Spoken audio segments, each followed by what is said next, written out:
बिस्मिल्लाहिर्रहमानिर्रहीम। My dear students, आज हम बायोलॉजी के चैप्टर नंबर 2 का लास्ट लेक्चर ले रहे हैं, that is lecture number 9।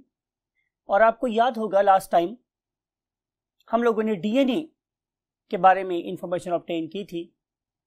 I want to leave one task up to you, और वो दूसरा टास्क स्टूडेंट ये है कि आप लोगों की बुक में मैसेंजर आरएनए वाले पेज से ऊपर 2 येलो बॉक्सेस हैं, उसमें आप लोगों को इकोलाई, राइट, उस बैक्टीरियम के बारे में, that is basically a bacillus, उसके बारे में आप लोगों को बताया गया है कि उसके अंदर एक ही सिंगल क्रोमोसोम होता है और उस सिंगल क्रोमोसोम के अंदर अबाउट 5 मिलियन बेस पेयर्स हैं न्यूक्लियोटाइड्स के, और उन पर्टिकुलर बेस पेयर की मदद से कुछ प्रोटीन्स हैं। You just need to know the number of those proteins. It is very important concept, it is very important information that you should always keep in your mind. फिर उसके बाद उसके नीचे एक और छोटा सा येलो बॉक्स है। उस येलो बॉक्स में उसने आप लोगों के लिए 3 इंफॉर्मेशन छोड़ी। नंबर 1 कि वो कौन सा ऐसा ऑर्गेनिज्म था कि जिसको सबसे पहले सीक्वेंस किया गया था, right, that was Haemophilus influenza, that was basically a virus. अगली बात ये है जो आपने याद रखनी है, वो ये कि इसको पार्शियल सीक्वेंस किया गया था या फुल सीक्वेंस किया गया था। तो answer is it was fully sequenced organism. हाँ, थर्ड बात जो मैं आप लोगों की छोटी सी छोड़ रहा हूं वो ये है कि किस ईयर में ये काम हुआ था, राइट। आज हम इस चैप्टर में आगे जो चीज पढ़ने वाले हैं students, that is basically various types of what, RNA. So let's move to the white board.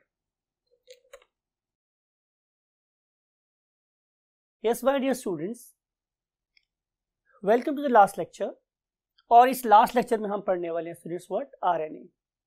And you know very well RNA stands for ribonucleic acid, right. और ये जो राइबोन्यूक्लिक एसिड हैं, इनके बारे में आप लोगों ने 4 या 5 पॉइंट अपने माइंड में हमेशा रखनी है। वो नंबर 1 कि इसकी यूनिट कौन सी है, number 2 how many types of RNA does exist, right, and then what is the need and uses of these various types of what, RNA, and finally we will see the relative abundance of these RNA in the cell, right, and then we will see where these particular RNAs are being synthesized, mean कि ये वाले RNA कहाँ बनते हैं, right। तो ये information है जो आप लोगों को चाहिए है। और हम इसी लेक्चर में एक एनिमेशन देखेंगे जिसमें हम लोग इन पर्टिकुलर टाइप्स ऑफ आरएनएस को आपस में इंटरैक्ट करके काम करता हुआ देखेंगे कि ये कैसे मिलजुल कर काम कर रहे होते हैं, right. This is animation, means a mutual interaction of various types of what, RNA. और फाइनली हम एक छोटा सा आर्टिकल बहुत क्विकली देखेंगे जिसका नाम है students what, conjugated molecules. So let's start with the unit of RNA.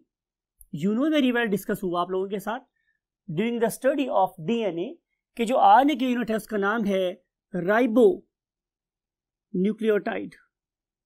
और आपको ये बात पता है माय डियर स्टूडेंट्स कि इस वाले केस में हम लोग राइबोज शुगर इस्तेमाल करते हैं instead of deoxyribose sugar, because कि इसकी कार्बन नंबर 2 पर क्या प्रेजेंट होता है, OH। चूंकि इसमें O प्रेजेंट है तो ये कहलाएगा राइबोन्यूक्लियोटाइड। अगली बात ये है कि इस पर्टिकुलर यूनिट की कितनी टाइप्स हैं, राइट। तो answer is types of ribonucleotides. तो आंसर इज कि there are 4 types of ribonucleotides. आपको याद है, यस, कि in case of DNA we were using AT GC, right. और मैंने आपको बोला था कि एट में हमेशा डबल बॉन्ड बनता है और GC में हमेशा ट्रिपल बॉन्ड बनता है। ये तो बात हुई किसके, डीएनए की। लेकिन इस वाले केस में आप लोगों के लिए जो मैंने टिप बना के रखी है वो क्या है, पहले मैंने कहा था कि एट GC, अब मैं बोल रहा हूं आओ GC stands for A and U, G and C। लेकिन एक बात और गौर से देखें कि इस वाले केस में मैंने हाइड्रोजन बॉन्डिंग के जिक्र ही नहीं किया। उसकी रीजन हमारे पास क्या है उसको भी हम अंडरस्टैंड करते हैं। अगली बात, अब हम जो पॉइंट लिख रहे हैं वो ये है कि टाइप्स ऑफ आरएनए, हमारे पास आरएनए की कितनी टाइप्स हैं? तो answer is there are 3 types of RNA. There are 3 types of RNA, right. उनमें से पहली को हम नाम देते हैं आपकी बुक के मुताबिक mRNA।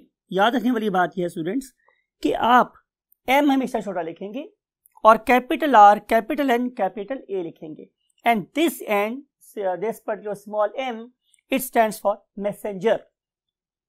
मैसेंजर पैगाम बर, राइट, पैगाम लेकर जाने वाला, मैसेंजर, राइट। और दूसरी टाइप है स्टूडेंट्स, उसका नाम है ट्रांसफर आरएनए। फिर मैंने स्मॉल टी लिखा है और कैपिटल आरएनए लिखा है, तो it stands for transfer RNA. और जो आखिरी टाइप है that is called as ribosomal RNA. इसमें भी आर छोटा है और बाकी आरएनए एज यूजुअल कैपिटल लिखा हुआ है, तो हम वर्ड यूज कर रहे हैं राइबोसोमल आरएनए। तो ये 3 टाइप्स के हमारे पास क्या बन गए? आरएनए। अब मैसेंजर आरएनए की हमने देखनी है नीड। आप जरा बात को गौर से सुनेंगे माय डियर स्टूडेंट्स। अगर आप लोगों की बुक का एक पेज फट जाता है और आपके पास जो बुक है वो बड़ी प्रेशियस है, राइट, और वो बुक से कलर्ड है, आप क्या करेंगे? आप अपने किसी दोस्त के पास जाएंगे फॉर एग्जाम्पल, तो उससे कहेंगे कि मेरी बुक का ये वाला पेज फट गया है, तो तुम अपना वो वाला पेज फाड़ के मुझे दे दो। तो आपका क्या ख्याल है, वो स्टूडेंट ये काम करेगा? तो श्योर, हरगिज़ नहीं, वो ऐसा नहीं करेगा। वो अपनी पूरी बुक को अपने पास रखेगा। हाँ, अगर वो एक अच्छा स्टूडेंट है तो वो ये काम जरूर कर सकता है कि वो अपनी बुक का ओरिजिनल पेज अपने पास रखे, किसी अच्छी कलर्ड फोटोकॉपी वाले बंदे के पास जाए, एक अच्छी सी कलर्ड कॉपी करे और वो पेज आप लोगों को गिफ्ट कर दे। यही काम बेसिकली हमारा डीएनए भी कर रहा है कि डीएनए अपना ओरिजिनल मैसेज, अपना असल कोड अपने पास रखता है। तो जब कभी भी उसे कोई चीज मेरे सेल या उसके कंपोनेंट से बनवानी होती है तो वो अपने उस पर्टिकुलर डीएनए का एक ट्रांसक्रिप्ट बनवाता है। You can say it a photocopy of the original DNA. जब ओरिजिनल डीएनए की फोटोकॉपी बनवाएगा तो हम उसे नाम क्या देंगे स्टूडेंट्स? Messenger RNA. तो स्टूडेंट्स डीएनए भी यही करता है, वो अपने ओरिजिनल मैसेज को अपने पास ही रखता है, लेकिन उसका एक ट्रांसक्रिप्ट बनाता है, राइट। और उस पर्टिकुलर ट्रांसक्रिप्ट को आप एक सिंपल फोटोकॉपी कह सकते हैं, और वो जो फोटोकॉपी है उसे हम क्या नाम देंगे स्टूडेंट्स? आरएनए। इंपॉर्टेंट बात यह स्टूडेंट्स जो आपने हमेशा अपने माइंड में रखनी है वो ये कि जब हम डीएनए की कॉपी करते हैं तो दोनों स्ट्रैंड्स की कॉपी होती है, लेकिन जब मैं डीएनए से आरएनए बनवाऊंगा तो फिर सिर्फ एक स्ट्रैंड की कॉपी होगी। इसलिए हम बोलते हैं कि DNA is a double helical structure whereas RNA is a single stranded structure और single stranded copy of the original DNA, right. अब इसका एडवांटेज क्या हुआ कि वो जो स्टूडेंट था उसके पास अपनी बुक वैसे ही रही, लेकिन उसने आपकी हेल्प इस सेंस में की कि उसने कलर्ड फोटोकॉपी का पेज करवा के आपको गिफ्ट कर दिया। अब आप वो वाला पेज अपनी बुक में पेस्ट कर सकते हैं, राइट। तो ये है नीड एंड इंपॉर्टेंस कि हम ओरिजिनल डीएनए को अपने पास उसी फॉर्म में इंटैक्ट रखना चाहते हैं और हम उसकी एक कॉपी करवा के एक्सपोर्ट करना चाहते हैं to the outside for its uses, right students. अब अगली बात ये कि what is the uses and importance of what transfer RNA. तो नेम इंडिकेट ये कर रहा है स्टूडेंट्स कि जो ट्रांसफर आरएनए है ये ट्रांसफर करता है क्या? एक अमाइनो एसिड, किसको? राइबोसोम को।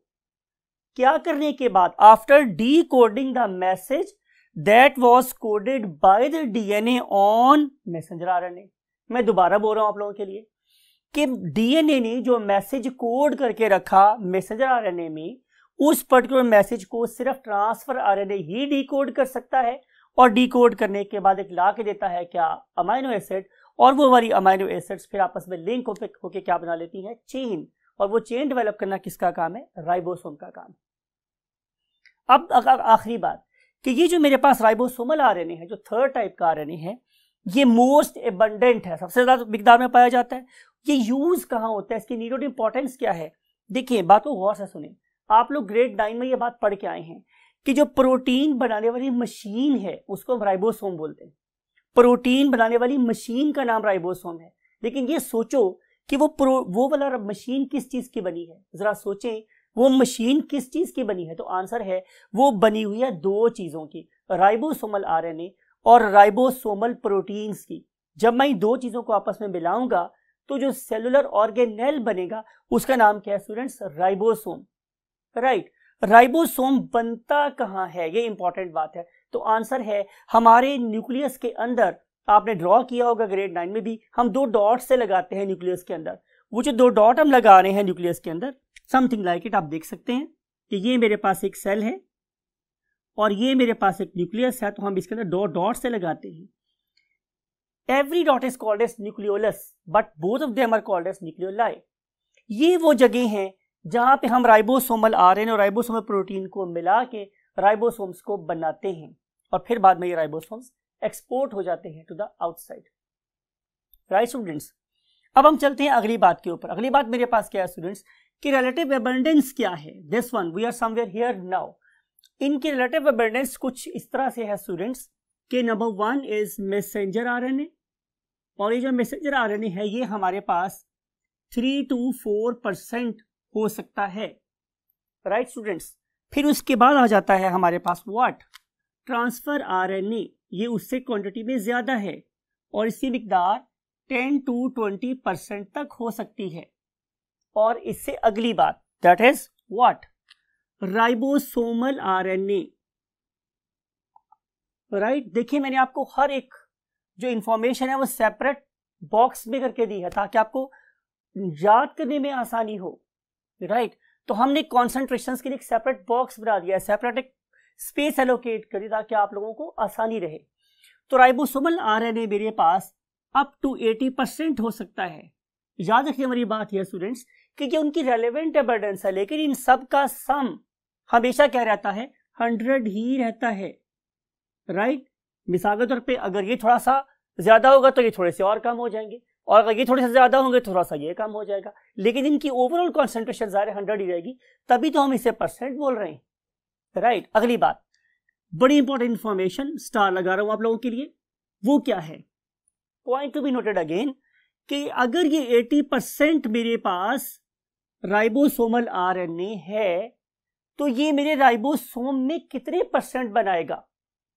Right, answer is ribosomal RNA आप लोगों के राइबोसोम्स में, राइबोसोम्स के अंदर 40 से 50% तक हो सकता है। राइट, सवाल ये है कि अगर 40 to 50% राइबोसोमल आरएनए है तो बाकी क्या होगा।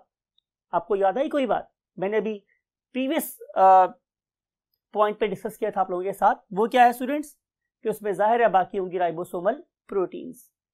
राइट, अब हम देखते हैं स्टूडेंट्स कि इन पर्टिकुलर चीजों की सिंथेसिस और उसके बाद उसकी डिग्रेडेशन कब हो जाती है। ये बहुत इंपॉर्टेंट कॉन्सेप्ट है, इसलिए आप लोगों ने बातों को गौर से सुनना है। तो पहली बात यह है कि मैसेंजर आरएनए को मैं हमेशा बनाऊंगा जब इसकी जरूरत होगी। Say my cell of the pancreas is trying to make insulin for me. तो जब भी मुझे इंसुलिन बनवानी होगी मैं नया मैसेंजर आरएनए बनवाऊंगा। राइट, और जो ही इंसुलिन बना लूंगा मैं, तो इंसुलिन बनाने के बाद अब उस पर्टिकुलर मैसेंजर आरएनए की कोई जरूरत नहीं है, तो यूज होने के फौरन बाद it will be degraded immediately. तो इसकी डिग्रेडेशन भी कैसी है, इमीडिएट डिग्रेडेशन। तो ये मुसलसल बनता रहता है और मुसलसल डिग्रेड होता रहता है, ब्रेकडाउन होता रहता है। और अगर मैं बात करूं किसकी, ट्रांसफर आरएनए की, तो ट्रांसफर आरएनए कब सिंथेसाइज हुआ, सिंथेसिस उसकी कब हुई स्टूडेंट्स। तो आंसर इज कि at the time of cell division, जब मैंने सेल डिवाइड करा था तो मैंने various type of transfer RNA को पहले से वहां रख लिया। अब आपको ये वाली बात भी याद है कि हमने प्रोटीन वाले टॉपिक में ये बात पढ़ी थी कि there are 20 different types of amino acids constituting human proteins. तो यहां पर भी स्टूडेंट्स अल्लाह ताला ने डिवीजन ऑफ लेबर रखी है, काम को तकसीम कर दिया है। अगर मेरे पास 20 different types of amino acid हैं तो उसकी स्पेसिफिसिटी, उसके प्रोफेशनलिज्म को इंक्रीज करने के लिए 20 different types of amino acid भी बना दिए हैं। सो 20 different types of amino acids are there. So there are 20 different types of what? Transfer RNA. हर एक ट्रांसफर RNA अपने ही अमाइनो एसिड को कैरी करने के लिए अल्लाह ताला ने स्पेसिफाई कर दिया है। अगली बात, ये डिग्रेड होते हैं? तो answer is no, they can be recycled again and again, यानी कि हम सेम अडेप्टर मॉलिक्यूल को बार बार वो ही अमाइनो एसिड लाने के लिए इस्तेमाल कर सकते हैं। अगली बात कि ये जो मेरे पास राइबोसोमल आरएनए है, राइबोसोमल आरएनए ये भी कब बनेगा? At the time of formation of new cell. जब मैं न्यू सेल्स बना रहूंगा, इसकी मिसाल मैं आमतौर पर स्टूडेंट को यूं ही देता हूं कि जब भी हम लोग घर बनाते हैं तो हम साथ ही किचन भी डेवलप कर लेते हैं, राइट? किचन समझ लें आपके गोश्त प्रोटीन बनाने की जगह है, पकाने की जगह है।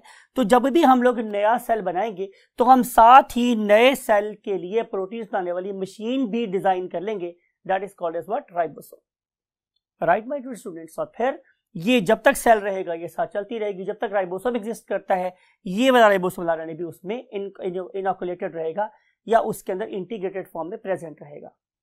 अब हम कर रहे हैं आज के लेक्चर की एक और बड़ी इंपॉर्टेंट बात, that is to see the animation how these particular transfer RNAs interact with one another, and for this purpose let's see this animation.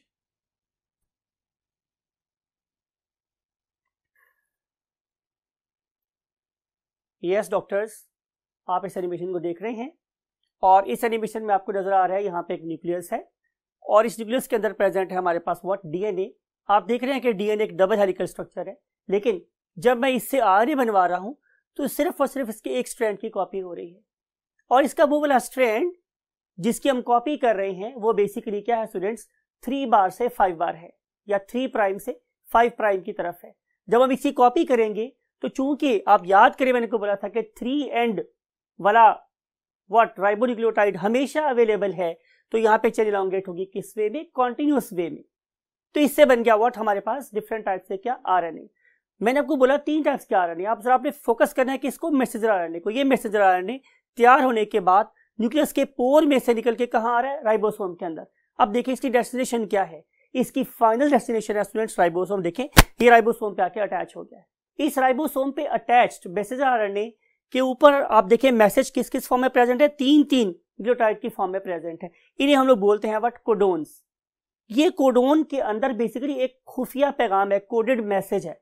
Look at this, ये हमारे पास आ रहा है एक ट्रांसफर आरएनए और जो ट्रांसफर आरएनए है ये आके उस पर्टिकुलर मैसेज को क्या कर रहा है? डिकोड कर रहा है। डिकोड करने के बाद से पता चला ओके कि यहाँ पर जो मैसेज है वो किसके लिए है? फॉर एग्जाम्पल ल्यूसीन के लिए है। तो वो जाएगा और उस पर्टिकुलर साइटोप्लाज्म में से क्या लेके आ रहा है? एक एक्टिवेटेड अमाइनो एसिड। वो वाला एक्टिवेटेड अमाइनो एसिड अब देखिए राइबोसोम के पास आ रहा है। In the meanwhile next point के ऊपर you can see over here कि एक और ट्रांसफर आरएनए आ रहा है और वो फॉर एग्जांपल यहाँ पे देख रहा है कि मुझे ग्लाइसिन चाहिए, तो वो जा रहा है दोबारा किसके पास? साइटोप्लाज्म के पास, लेके आ रहा है व्हाट? ग्लाइसिन। अब ये जॉब किसकी है? राइबोसोम की, कि वो इन दोनों को आपस में जोड़ दे और क्या डेवलप कर दे? यस वेरी राइट, एक पेप्टाइड बॉन्ड। अब इस तरह से पेप्टाइड बॉन्ड बनते चले जाएंगे और चेन डेवलप होती जाएगी। लेकिन सर आपने हमें ये तो बताया ही नहीं कि राइबोसोमल आरएनए कहाँ है? तो लुक एट दिस, ये राइबोसोमल आरएनए बेसिकली हमारी इस राइबोसोम का इंटेग्रल पार्ट है, जैसे मैं आपको अभी बता के आया हूँ। इस तरीके से ये तीनों आरएनए आपस में मिलकर काम करेंगे और हमारे लिए बनाएंगे क्या? प्रोटीन्स। ये प्रोटीन्स आपके हार्मोन भी हो सकते हैं, ये प्रोटीन आपका एंजाइम भी हो सकता है, ये आपकी बॉडी का कोई पिगमेंट भी हो सकता है। जैसे कि आप लोग अभी यंग हैं तो आप लोगों के बाल अक्सर सफेद हैं, लेकिन मेरे राइबोसोम थोड़े थक गए हैं तो अभी मेरे बालों में मेलानिन की प्रोडक्शन रुक गई है।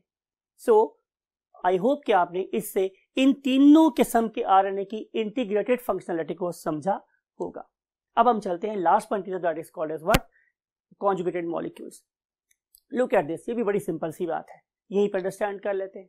यहाँ पे मेरे पास दो डिफरेंट किस्म के मॉलिक्यूल्स है, एक है मेरे पास क्या कार्बोहाइड्रेट और एक क्या है प्रोटीन। जब मैं कार्बोहाइड्रेट्स को प्रोटीन को आपस में मिलाऊंगा तो इनके मिलने से एक मॉलिक्यूल की नई स्पीशीज बन जाएगी, that is called as glycoprotein, right. ये जो ग्लाइकोप्रोटीन है इसमें दो डिफरेंट टाइप्स या स्पीशीज के मॉलिक्यूल आपस में मिले हुए हैं, तो इसे हम बोलते हैं कॉन्जुगेटेड मॉलिक्यूल। अब फॉर एग्जांपल कार्बोहाइड्रेट और लिपिड्स आपस में मिल गए, अब क्या बनेगा मेरे पास, लिपोप्रोटीन्स, राइट। सिमिलरली आप लोगों ने अंडरस्टैंड किया किसको, डीएनए को। अगर ये वाला डीएनए अब हिस्टोन के साथ मिल रहा है तो क्या बन रहा है, न्यूक्लियोहिस्टोन्स। तो when two different types of molecules combine together to give a conjugate, मिलना, जुड़ा होना मॉलिक्यूल, जुड़ के बना हुआ मॉलिक्यूल, तो इसे हम क्या बोलते हैं, व्हाट, कॉन्जुगेटेड मॉलिक्यूल्स। ये आपके चैप्टर नंबर 2 का आखिरी आर्टिकल था, आखिरी टॉपिक था। Keep this thing in your mind कि every mark count for your success in your life. Take very good care of your marks, yourself and your great parents. Till that time, take very good care of yourself. Allah Hafiz.